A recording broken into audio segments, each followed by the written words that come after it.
कितना भी पढ़ लो, आप क्लियर नहीं होगे। 2006 में मैंने 10वीं पूरी की।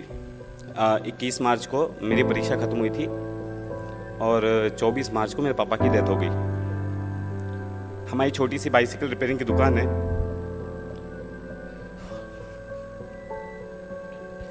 तो पापा के जाने के बाद एक निर्णय लिया कि घर के सब प्रेशर डालने लगे कि अभी घर का किसी को तो ध्यान देना पड़ेगा। तो मैंने डिसीजन ले लिया, यार अभी पढ़ाई छोड़ देंगे, क्या करना है। 10वीं कर ही ली थी, दुकान रिपेयरिंग की है, बट एक समय पर मेरे पापा बहुत बड़े सप्लायर थे, होलसेलर, चोरी वोरी हो गई थी तो फिर बाद में धंधा कम हो गया। सो एक डिसीजन लिया कि अभी पापा के धंधे को वापस रिवाइव करेंगे, पूरी तरह से डेडिकेटेड काम करेंगे, और पढ़ाई छोड़ने का पूरा मन बना के मैं धंधे में आ गया। 1-1.5 महीना मैंने फुल तरीके से बिजनेस बढ़ाने के लिए पूरा प्लान वगैरह कर लिया था। रिजल्ट आया 10th का, तब मैं अपने स्कूल में टॉपर था। घर पे आया, सब रो रहे थे। अभी बहुत अजीब लग रहा है। मैं कल इतने इंटरव्यूज़ दिए, मैं कभी नहीं रोया। पता नहीं, चाणक्य मंडल का स्टेज है, अपने परिवार जैसा है, इसलिए रोना आ रहा है। हाँ, तो मैं घर पे आया, मम्मी से बातचीत हो रही थी। फिर मम्मी ने तभी मेरे को पहले ही बोल दिया कि हम लोग सब काम करने वाले, तू पढ़ाई कर। मैं 10th स्टैंडर्ड का रिजल्ट लगा था और मुझे एडमिशन लेने के लिए वो अभी डोनेशन लगता है ना, तो 10,000 रुपये, हमारे यहाँ एक ही कॉलेज है अच्छा जहाँ पे पढ़ाया जा सकता है। सो वहाँ पे 10,000 रुपये डोनेशन था, भरना था, पैसे नहीं थे। तो ऐसा मैं और मम्मी ऐसे दुकान पे बाहर बैठ के ऐसे चर्चा कर रहे थे। मैं बोला मम्मी को, मम्मी जाने दो, क्या करना है। मेरा मन वैसे ही बन चुका था, हमको दुकान करना है ना। सो मैं बोला मम्मी जाने दो, क्या करना है पढ़ाई, मैं 1 साल रुकता हूँ, अगले साल वापस से देखा जाएगा, कुछ होगा। और मम्मी वैसे मायूस बैठी थी। तो मेरे पापा का जो ट्रीटमेंट करते थे वो डॉक्टर मेरी दुकान के सामने से जा रहे थे, वो अपने बच्चे का एडमिशन करवाने थे, और वो मुझे देख के रुके वहाँ पे। रुके, उन्होंने पूछा क्या चल रहा है, तो मैंने पूरा इंटरव्यू बताया कि सर ऐसा ऐसा है, मैंने सोचा है मैं पढ़ाई नहीं करूँगा, है ना। तो उन्होंने अपनी जेब से तुरंत 10,000 रुपये निकाल के दिया, बोला ये लो, जाओ एडमिशन करवा के आओ।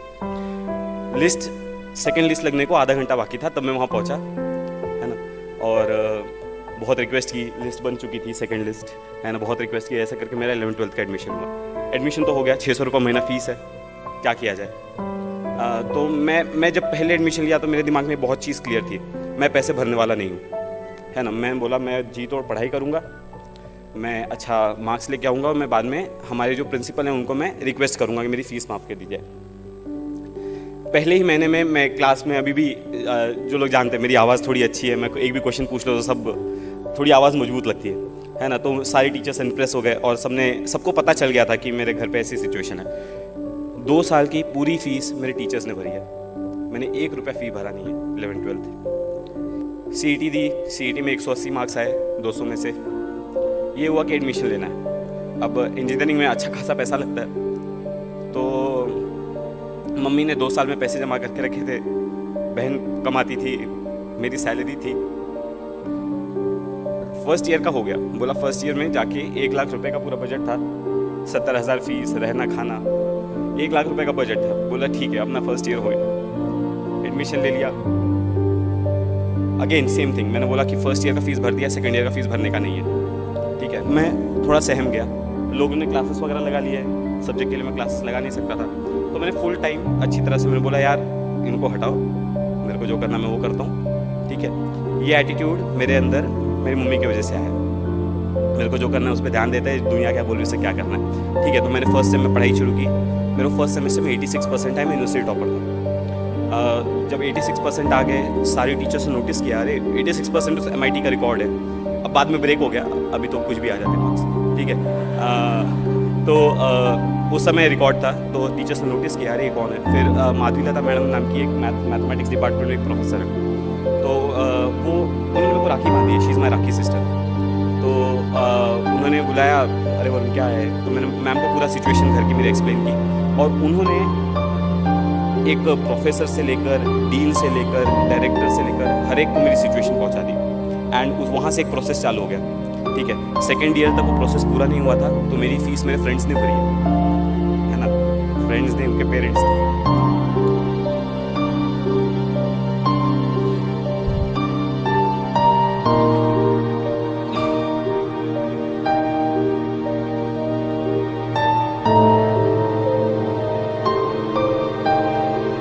शायद यहीं बैठा है, भी आया है, मैसेज आया था।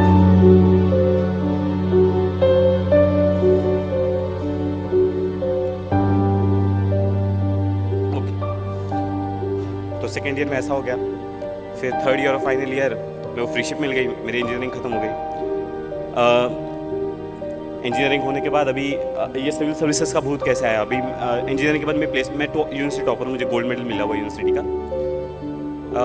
ऐसा था कि अभी इंजीनियरिंग के बाद क्या, जॉब वगैरह के लिए इंटरव्यूज़ दिए, जॉब्स लग गई मेरे को, बहुत 5-6 जगह से अभी भी ऑफर्स हैं, मतलब स्टैंडिंग है, बोला कि अभी भी आपको आना है, आप कॉल करो आ जाओ।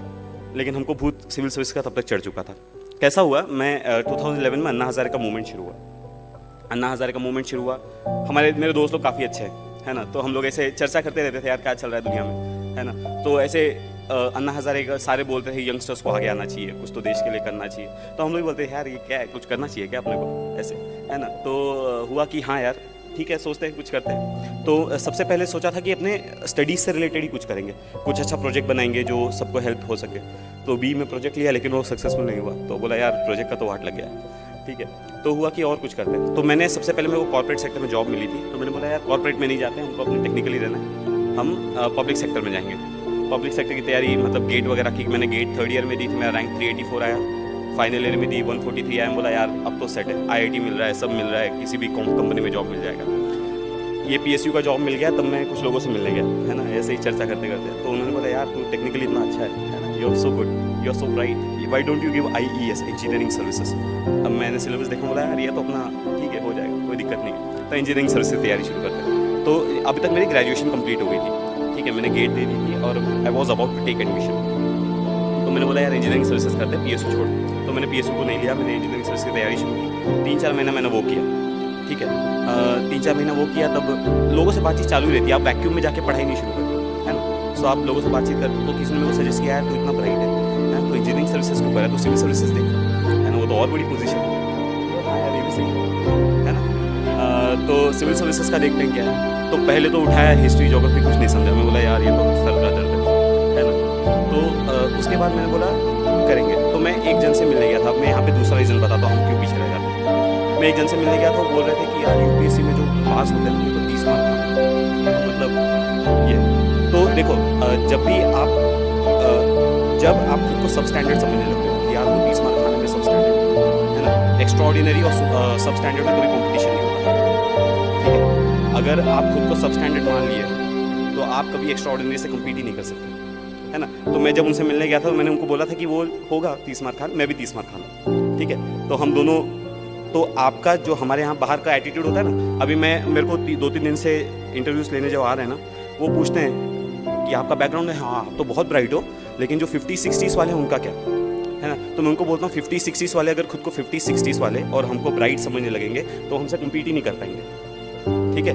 तो 50-60s वाले हैं, वो उनकी एग्जाम के लिए 50-60s वाले, सिविल सर्विसेज के लिए सब इक्वल्स हैं, ठीक है। अगर ऐसे एटीट्यूड से, अगर आपके अंदर भी अभी कोई ऐसा बैठा होगा जिसको अभी लग रहा होगा यार वरुण सामने बैठा है, ये बहुत ब्राइट है, यूनिवर्सिटी टॉपर है, इसके लिए सेलेक्ट हो गया, तो अगर आप ऐसे एटीट्यूड से भी यहाँ बैठे हैं तो आप शायद स्टेज पे कभी नहीं आ पाएंगे, ठीक है। तो आप पहले ये एटीट्यूड छोड़िए, जो पास होते हैं वो बहुत भारी है। तो मैं ये सेम एटीट्यूड सिविल सर्विसेज के लिए भी था, जो लोग मेरे को बोलते थे बहुत भारी है, तो मैं बोला यार ठीक है अपन से भी हो जाएगा। तो अभी सिविल सर्विसेज का डिसीजन लिया, ये तब दिसंबर का टाइम आ गया था, दिसंबर 2012, ठीक है। अब मेरी ज्वाइनिंग जनवरी में थी। मम्मी, घर का फाइनेंशियल कंडीशन ठीक नहीं था, तो मम्मी बोल रही थी यार अब तो जॉब करना है, अब मैं थक गई हूँ, मेरे को पैसे चाहिए अभी, और मेरे को सिविल सर्विसेज का भूत चढ़ा था। तब मैं मम्मी 10-15 दिन मेरी मम्मी मेरे से बहुत नाराज़ थी, बोलती नहीं थी, बातचीत हमारी होती थी, लेकिन वो आपको समझता है राइट, मम्मी और बेटे का एक कनेक्शन होता है, आपको समझने लगता है कि आपकी मम्मी आपसे नाराज़ है। लेकिन तब तक मेरी ज्वाइनिंग की डेट जा चुकी थी, मम्मी भी कुछ कर नहीं सकती थी, तो मम्मी ने भी फिर मेरे को सपोर्ट किया। बाद में मेरी मम्मी ने मेरे को फुल सपोर्ट किया किसी भी तरीके से। अब आ गया जनवरी का टाइम, जनवरी 2013 मैंने डिसीजन लिया कि मुझे सिविल सर्विसेज करना है। जनवरी 2013 मैंने प्रिपरेशन शुरू की। मई 2013 में मैंने डिसाइड किया कि मेरे को प्रीलिम्स देनी है। मेरे पास 4 ही महीने थे प्रिपेयर करने के लिए, तब तक मैंने कुछ नहीं पढ़ा था, ठीक है। 4 महीने में पढ़ाई कैसे करनी है मैं लेक्चर्स में बहुत बार डिस्कस करता हूँ, मैं भी उस पर 2-2 घंटे के लेक्चर्स लेता हूँ उस पर, ठीक है। तो 4 महीने में मैंने न्यूज़पेपर्स पे बहुत ज़्यादा फोकस किया, कुछ सब्जेक्ट सेलेक्ट किए, प्रायोरिटाइज़ किया, सारे सब्जेक्ट्स नहीं किए। मैंने एंशिएंट हिस्ट्री, मेडिवल हिस्ट्री आज तक नहीं पढ़ी है, ठीक है। और मुझे अभी भी कुछ क्वेश्चंस पूछ ले तो मैं वहाँ से कभी कभी चला जाता हूँ, यार नहीं ये अपनी बस की बात नहीं है। तो मैंने बहुत सिलेक्टेड स्टडी की, बहुत फोकस स्टडी की। 4 महीने में मैंने प्रीलिम्स दी। अब प्रीलिम्स देने के बाद एक फीलिंग आ जाती है यार अपना प्रीलिम्स क्लियर हो रहा है, ठीक है। सो मैं एग्ज़ाम हॉल के बाहर निकला तो अरे वो फीलिंग थी, अरे यार ना प्रीलिम्स क्लियर हो जा रहा है, अब मेंस की तैयारी करना शुरू कर। ओके ठीक है, मेंस की तैयारी शुरू। अब मेंस के लिए ऑप्शनल सेलेक्ट करना है। अब ऑप्शनल में लोगों से पहले बात की थी तो बोला था ज्योग्राफी ऑप्शनल अच्छा है, पबैड अच्छा है, बहुत लोग लेते हैं। तो मैंने ज्योग्राफी की पढ़ाई शुरू की। ज्योग्राफी पढ़ा, वो सविंदर सिंह उठाया, अरे यार ये क्या बोल रहा है, 2 चैप्टर्स हुए, 2 चैप्टर्स इतने ज़्यादा हो गए कि कुछ समझ नहीं आता। बोला ज्योग्राफी अपने बस की बात नहीं है, हटाओ। पबैड उठाया, वो थिंकर्स की लिस्ट, अरे बाप रे सर दुखने लगा, तो पबैड हटाया। उसके बाद मैंने एंथ्रो उठाया, वो हटाया, साइकोलॉजी उठाया, वो हटाया। अब इसमें जो है अब तक प्रीलिम्स का रिजल्ट आ गया था मेरा, ऑप्शनल फाइनल नहीं हुआ। अब ऐसी हालत में क्या किया जाए, मैं चिन्मय भैया के पास गया, अरे चिन्मय भैया ये क्या हो गया है ना, मेरे को समझ में नहीं आ रहा मैं क्या करूँ। तो चिन्मय भैया ने बोला एक काम कर, तो अब तू पोल साइंस पढ़ के देख, ठीक है।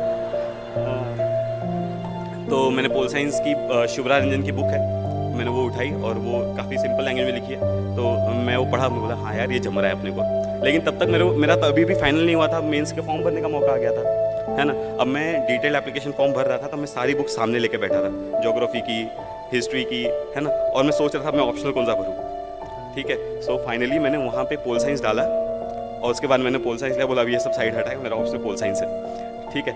तो ऐसे करने के बाद मैंने पोल साइंस की प्रिपरेशन शुरू की। दिसंबर में मेंस थी, मेंस में मेरा GS1 GS2 का पेपर बहुत ख़राब गया था, मतलब मैं ऋषिकेश भैया मेरे साथ ही थे, है ना। और GS1 का पेपर निकलने के बाद मैं डिप्रेस था, मैं खाना नहीं खाया था, वो ब्रेक होता है बीच में 2 घंटा। मैं बोल रहा था भैया मैंने 125 का अटेम्प्ट किया है 250 में से, वो बाद में ज़्यादा था, मैंने उस समय मिस कैलकुलेट किया था, हाँ ठीक है। तो भैया मैंने इतना कम अटेम्प्ट किया है, हाँ, तो मैं एकदम प्रेशर में था, लेकिन अटेम्प्ट कम ही है। तो मुझे ऐसा लगता है मेरा रीज़न क्या है सेलेक्ट होने का, मेरा अटेम्प्ट बहुत कम है। मैंने मेरे आंसर्स को हमेशा ओरिजिनल रखा है। मैं 10th स्टैंडर्ड से 11th स्टैंडर्ड से मैंने कभी डाइजेस्ट फॉलो नहीं किया कोई, मैं अपने आंसर्स खुद बनाता हूँ। मैं नोट्स मेकिंग का मैं सबको एडवाइस देता हूँ कि नोट्स बनाने चाहिए, 4 फ़ायदे हैं वगैरह वगैरह। नोट्स मेकिंग के 4 फ़ायदे, पहला है फ्यूचर में आपको रिवीजन के लिए एक डॉक्यूमेंट रेडी होता है। दूसरा, अगर आपके ग्रामेटिकल मिस्टेक्स बहुत ज़्यादा होते हैं तो आप फ्यूचर में रिवीजन करते टाइम आपको समझने लगते हैं कि यार मेरी मिस्टेक यहाँ हो रही है, मेरी मिस्टेक यहाँ हो रही है, आप सेल्फ करेक्शन करते हो। तीसरा फ़ायदा है, आपको जब नोट्स निकलने के नोट्स के साथ न्यूज़पेपर पढ़ने के लिए 4 घंटे लगेंगे तो आप सोचोगे यार टाइम को कैसे रिड्यूस किया जाए, ठीक है। टाइम को रिड्यूस करने के लिए आप बहुत फास्ट लिखने लगते हो, आपकी राइटिंग स्पीड ऑटोमेटिकली सबकॉन्शियसली बढ़ने लगती है, ठीक है। सबकॉन्शियसली स्पीड बढ़ जाती है, एग्जाम में उसका डायरेक्ट बेनिफिट होता है। उसके बाद जब आप 1 महीने तक नोट्स निकालते रहोगे ना, तो आपको चीज़ें समझने लगती है, यार ये चीज़ें इतनी बार रिपीट हो रही है ना कि इंपॉर्टेंट हो ही नहीं सकती, ठीक है। तो आपको समझने लगता है कौन सी न्यूज़ इंपॉर्टेंट है, कौन सी न्यूज़ इंपॉर्टेंट नहीं है, तो आपको कौन सी किस सेक्शन को एलिमिनेट करना है ये समझ जाता है। आप जब नोट्स निकालते हो, मिनिमम लिखने को ट्राई करते हो, तो मैक्सिमम इन्फॉर्मेशन मिनिमम वर्ड्स में कैसे पुटअप करना है ये आपको आ जाता है। तो इसलिए मैं नोट्स मेकिंग बहुत ज़्यादा करता था। तो मैंने एक बुक बना के रखी थी, उसमें मैं सारे एग्जाम्पल्स लिखता था। जैसे अभी मैं एक रिसेंट एग्जाम्पल देता हूँ, अभी तक तो मैं प्रिपेयर कर ही रहा था, अभी मुझे 2 दिन पहले पता चला कि मुझे प्रिपेयर करने की ज़रूरत नहीं है, ठीक है। तो मैं प्रिपेयर कर ही रहा था। तो अभी पंढरपुर में जो मंदिर है वहाँ पे जो प्रीस्ट की पोजीशन है अभी सारे कास्ट के लिए ओपन कर दी है। तो अगर आपको एग्जाम्पल देखें तो हमारी सोसाइटी में से कास्ट डिस्क्रिमिनेशन किस तरह रिसीड हो रहा है, जेंडर डिस्क्रिमिनेशन किस तरह से रिसीड हो रहा है, उसका एग्जाम्पल है। तो मैं अपनी नोटबुक में कैसा लिखता, वो एग्जाम्पल लिखता, उसके बाजू में लिखता था कि this is an example for women empowerment, caste reduction of caste discrimination, religious reforms वगैरह वगैरह। तो एग्जाम में अगर कोई उससे रिलेटेड क्वेश्चन आता था तो मैं उसको सीधा, मेरा एग्जाम्पल मेरे पास रेडी होता था, तो मैं एग्जाम्पल्स लेके आंसर देता था। तो मुझे लगता है मैंने पेपर भले ही कम अटेम्प्ट किया है, लेकिन मेरे हर आंसर ओरिजिनल है, ठीक है। तो मुझे ऐसा लगता है कि UPSC वालों ने मुझे उसके लिए ज़्यादा मार्क्स दिए होंगे, इसलिए मेरा रैंक इतना अच्छा है। मेरे को जब रैंक का फ़ोन आया, हम लोग बैठे थे बहिष्कृत में, अनिल भैया मेरे सामने बैठे थे, ठीक है, और महेश भैया भी थे। अब मैं टेंशन एक था ही, मुझे दिखा नहीं रहा था, लेकिन यार रिजल्ट आने वाला है थोड़ी देर। ऊपर गया था पूर्णादय से बात करके आया था, तो और डर लग रहा था, ठीक है। नीचे बैठे थे, रिजल्ट आने वाला। मैं चिन्मय भैया का चिन्मय भैया का मैसेज आया कॉन्ग्रेचुलेशंस करके, तो मैं चिन्मय भैया को फ़ोन लगाया, भैया आपने रिजल्ट देखा क्या? हाँ, तो भैया बोले हाँ कॉन्ग्रेचुलेशंस। हाँ, तो मैंने पूछा भैया आपने रैंक देखी क्या मेरी? तो भैया बोला 32। बोला हाँ 32 कितना, 132 232 232, है ना। सो भैया ने बोला नहीं ओनली 32। बोला अरे बाप रे। तो मुझे पहले तो विश्वास ही नहीं हुआ, अरे यार अपनी ओनली 32 रैंक है ना। सो ये विश्वास नहीं हुआ क्योंकि मुझे पता नहीं था कि UPSC आंसर्स कैसे इवैल्यूएट करती है। मुझे ऐसा लगता था कि वो अटेम्प्ट कितना है इस पर डिपेंड कर रहा है, ठीक है। लेकिन मुझे अभी ऐसा लगता है कि अगर आपके आंसर्स ओरिजिनल है तो आप अगर अटेम्प्ट थोड़ा कम भी होगा तो आप सिलेक्ट हो जाओगे।